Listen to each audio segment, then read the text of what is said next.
Okay, so today I'm going to present a lesson that is called Listen and Compose, and this is a lesson that you can use with beginner or intermediate students who are working not only on listening, but also on writing and making predictions based on what they already know. So, this is a lesson I'm going to demonstrate, and I'm actually just going to screencast what I do as I do it, because that's more effective than showing you me in the presentation, since this is about listening. So I will have you follow along with the presentation that I have made and also with the activity as I do it.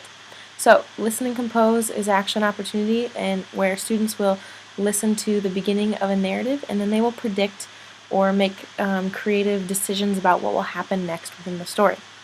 So this encompasses listening, as I said, writing, prediction skills, also reading, as you'll see later with the worksheet that they will be able to look back at, and also allows for open-ended tasks as well as creativity that we talk about so often in literacy.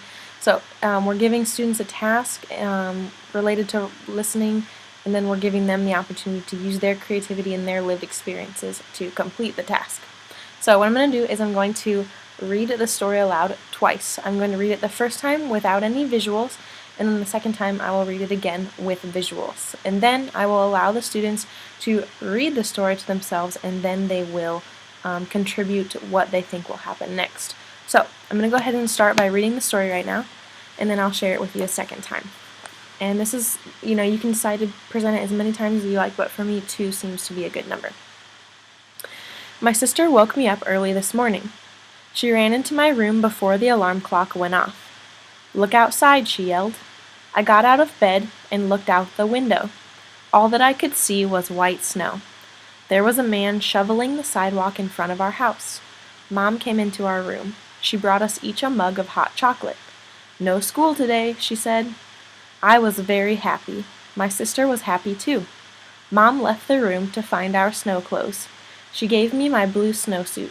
She also gave me a hat and mittens. "What are you going to do today with no school?" she asked.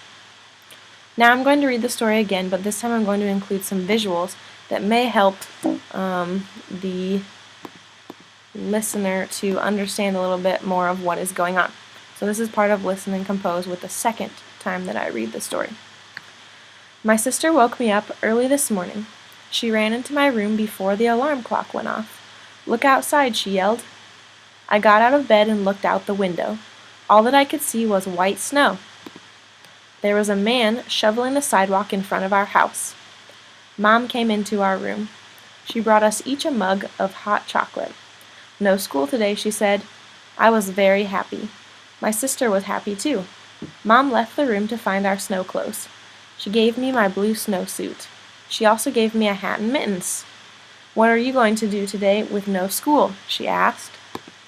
And then at the end of the PowerPoint, I've included a picture so that students maybe can start thinking about this without me relaying it orally, and it will help give them ideas of maybe what they can write about. So, after they've heard the story twice, students will then have the opportunity to read over it themselves. So as you can see, this is a prompt for that same story called The Snow Day. So this is a writing practice finishing the story, but I've adapted it to also be about listening.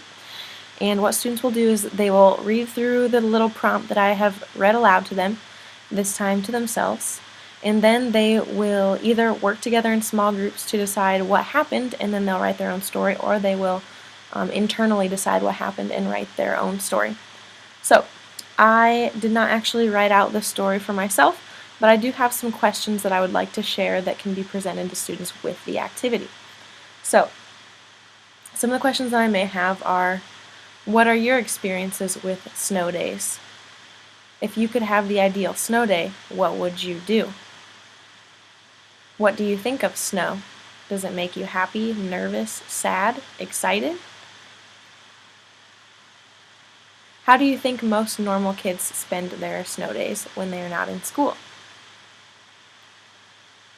What are some components of a snow day that are important to the story?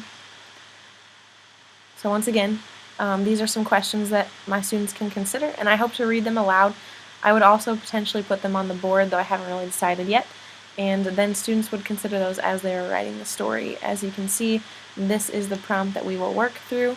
It's not a long prompt, but it gives them an opportunity to write down what they think will happen, Notice how there are visuals included on the prompt as well, so students can actually read the prompt aloud to themselves.